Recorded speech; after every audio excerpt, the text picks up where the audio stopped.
Salli wa sallim ya salam ala nabi khairil anam wal ali wa qala berkata Suaid bin Ghaflah, innal malaikat tamshi amamal janazah wa yaqulun ma qaddam wa yaqulun nas ma tarak. Malaikat berjalan di depan jenazah. Kita mengantar ke kubur, itu malaikat berjalan di muka jenazah. Dan mereka berkata, ma qaddam, apa yang dia dahulukan, apa yang dia siapkan. Artinya nang mati ini di belakang kita apa garang persiapannya sudahnya mati. Adakah amalnya apa, adakah ibadatnya apa, apakah ada kebaikannya apa yang dia dahulukan. Jadi kalau malaikat itu bertanya satu dengan yang lain, apa amal mayit yang sudah dia dahulukan ke hadapan Allah sebelum dia datang. Wa yaqulun nas, sedangkan manusia satu dengan yang lain menanyakan matarak, apa yang dia tinggalkan. Kalau manusia bertakon berapa buahnya bisi rumah, berapa buahnya berapa banyak bisi kabun, berapa bisi anak. Nah itu ditakonakan manusia. Kalau malaikat kada, malaikat yang ditakonakannya apa yang dia dahulukan, apa yang dia persiapkan untuk menghadap Allah Subhanahu wa taala. Kemudian Al-Aswad ibnu Yazid radhiyallahu ta'ala anhu qala ibn Mirsadin intahaz zuhdu ila thamaniyatin minat tabi'in. Sampailah zuhud kepada 8 orang dari orang-orang tabi'in. Orang-orang tabi'in itu semuanya zuhud, tapi ada 8 yang zuhudnya itu melebihi dari yang lain-lainnya. Minhum, sebagian mereka, Al-Aswad ibnu Yazid. Al-Aswad ibnu Yazid ini salah seorang tabi'in yang zuhudnya itu melebihi daripada tabi'in yang lainnya. Karena yasumu, dia puasa hatta yasparra wa yakhdarra, sampai kuning tubuhnya hijau. Nah pucatnya itu luar biasa. Kalau kuning tuh pucatnya biasa aja, tapi kalau kayak biru sudah tuh pucatnya parak mati. Nah, orang tuh parak mati biru. Falammah tudira baka, manakala beliau mendekati wafat Aswad bin Yazid ini, baka, beliau menangis. Faqila lahu, ditakuni orang, ditanya orang, mahadzal jaza, apa ini keluh kasah, kenapa pian ini menangis hendak mati, sudah ibadah macam ini, zuhudnya macam ini. Faqala Jarsidin, mali la ajza, tidak ada alasan bagiku tidak keluh kasah, tidak ada alasan bagiku tidak keluh kasah. Wa man ahaqqu bidzalika minni, dan akulah orang yang berhak dengan keluh kasah itu.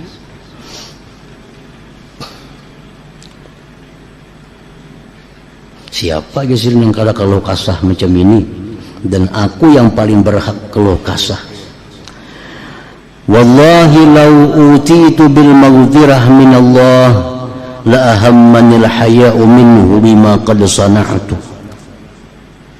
Demi Allah Jarsidin, jikalau didatangkan aku ampunan dari Allah, sungguh merisaukan akan daku malu dari Allah dengan apa yang telah aku kerjakan.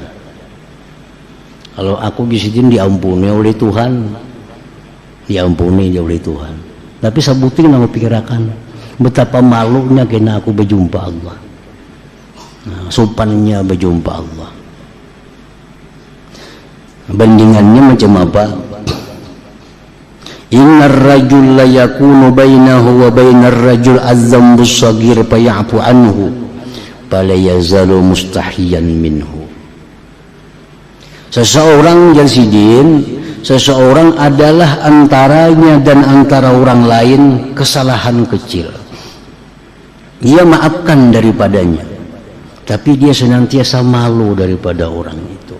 Kan kayak itu kalau kita pernah berbuat salah lawan orang, kita pernah menzaliminya, pernah nyakitinya, kita dimaafkannya, selesai. Tapi tetap kita bila bertamu kita supan lawaninya karena pernah berbuat salah denganinya, walaupun sudah diampuni. Nah ini yang kurisaukan lawan Tuhan kayaknya di akhirat. Aku berbuat dosa diampuni Tuhan, tapi kena aku malu berjumpa Allah. Karena pernah berbuat kesalahan, pernah berbuat dosa. Jadi yang aku risaukan itu bukan masalah dosa, yang aku risaukan bukan masalah neraka, yang aku risaukan itu masalah kena betapa malunya aku bertemu Allah karena aku pernah berbuat jahat kepada Allah Subhanahu wa ta'ala. Aswad bin Yazid radhiyallahu ta'ala anhu.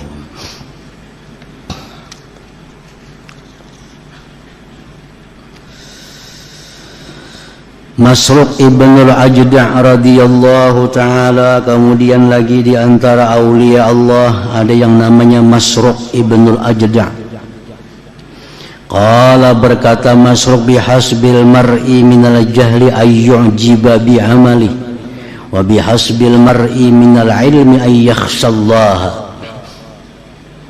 Berkata Masruq ibn al-Ajda', cukuplah seseorang itu dikatakan jahil bahwa dia ujub dengan amalnya. Orang yang ujub dengan amal itu orang jahil, walaupun dia punya ilmu tinggi, tapi kalau masih ujub dengan amal itu berarti orang jahil. Ujub dengan amal artinya merasa kemampuan diri beribadah kepada Allah.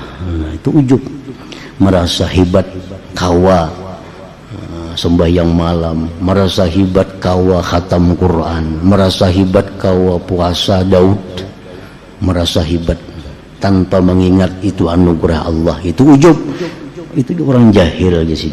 Cukuplah ujub itu sebagai bukti jahilnya seseorang. Dan cukuplah seseorang itu dikatakan alim bahwa dia takut kepada Allah. Walaupun dia kada banyak ilmu, walaupun dia kada tinggi ilmu, tapi dia takut kepada Allah, tuh orang alim ngarannya. Itu orang alim. Ini kada tinggi ilmunya, ini kada luas pengetahuannya, tapi nya takut lawan Allah, maka itu orang disebut alim. Disebut di sisi Allah sebagai orang yang alim artinya. Innama yakhshallah min ibadihil ulama.